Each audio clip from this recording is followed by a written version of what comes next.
BEP Animation culturelle, c'est un brevet professionnel de niveau 4 qui forme au métier de l'animation professionnelle. En alternance toujours, une partie en structure et une partie en organisme de formation. Et il y a 900 heures de stage et 600 heures de formation. Alors, il y a 4 UC qu'il va falloir valider.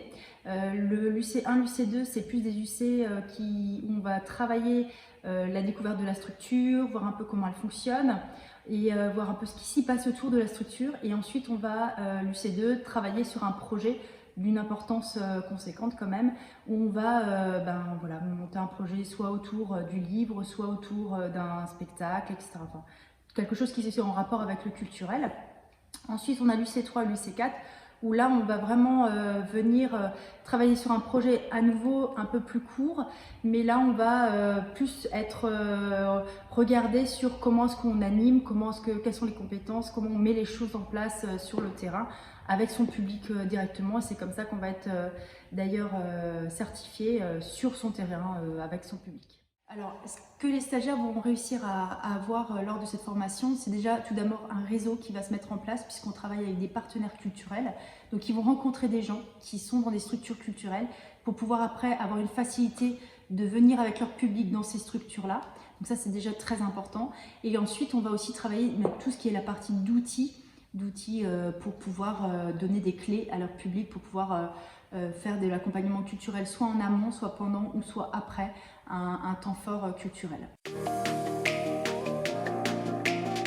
C'est vraiment très très vaste. L'idée, c'est vraiment qu'on puisse permettre à tout public d'accéder à la culture et de voir comment est-ce qu'on fait ça en fait, comment est-ce qu'on met les outils en place pour pouvoir accéder à n'importe quel public. En tout cas, on peut être amené à être animateur, animatrice spécialisée dans l'animation culturelle, dans toutes les structures CSC, autres, et aussi dans les lieux culturels tels qu'un musée ou une salle de spectacle, etc., etc. Cette formation s'adresse à toutes celles et ceux qui ont envie de faire de l'animation son métier, à savoir organiser, mener, concevoir des projets en direction d'un public. Alors, le BP GEPS Animation culturelle, comme tous les BP, est accessible pour les personnes qui ont soit 200 heures dans l'animation ou soit une personne qui a déjà le BAFA. Donc, on peut s'inscrire, on passe des tests de sélection et ensuite on part, une fois admis, on part à la recherche de structures si on n'en a pas encore et ensuite on peut rentrer en formation. C'est important que les gens qui s'inscrivent dans cette formation aient déjà compris ce qu'on attend d'eux en fait dans cette formation-là, parce que il y a quand même cette sensibilité culturelle qu'on attend des gens. Si on n'a pas cette sensibilité en amont, parfois c'est un peu compliqué.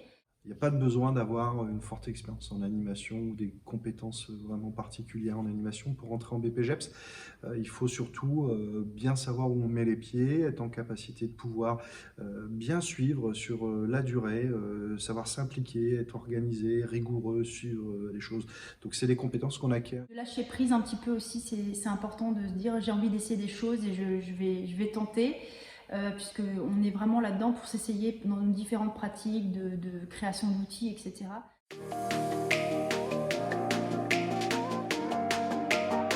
Bien, il faut savoir que moi, je viens plus du secteur culturel et ce que j'apprécie beaucoup et ce qui me manquait, c'est le côté animation. Et donc, c'est pour ça que j'ai intégré le BPGEPS, l'animation culturelle. Savoir s'organiser de son temps. Le temps de formation, le temps en structure, son temps personnel. Avoir une assez grande ouverture d'esprit, une ouverture culturelle et ouais, être prêt à se lancer, à s'investir à fond. C'est une bonne chose, surtout quand on est adulte et qu'on a déjà travaillé avant, c'est qu'on n'est pas dans une formation où c'est seulement des cours, des intervenants, etc. Il y a aussi le travail. C'est une double expérience en fait, l'expérience sur le terrain et l'expérience, l'apport de connaissances en formation. C'est un moyen tout autant de se former sur le terrain que du coup aussi de pouvoir assurer un revenu en parallèle de ses études. On sort un peu des sentiers battus, on va vers des choses que personnellement je connaissais pas avant. Et ça m'a fait découvrir plein de nouveaux horizons et me construire un réseau qui est super riche et qui m'aide beaucoup aujourd'hui à la fin de mon BP pour l'avenir, quoi. J'ai l'espoir aussi de revenir un peu dans mon secteur pour pouvoir créer un centre socioculturel et donc avec toutes les valeurs que j'ai acquis avec la formation.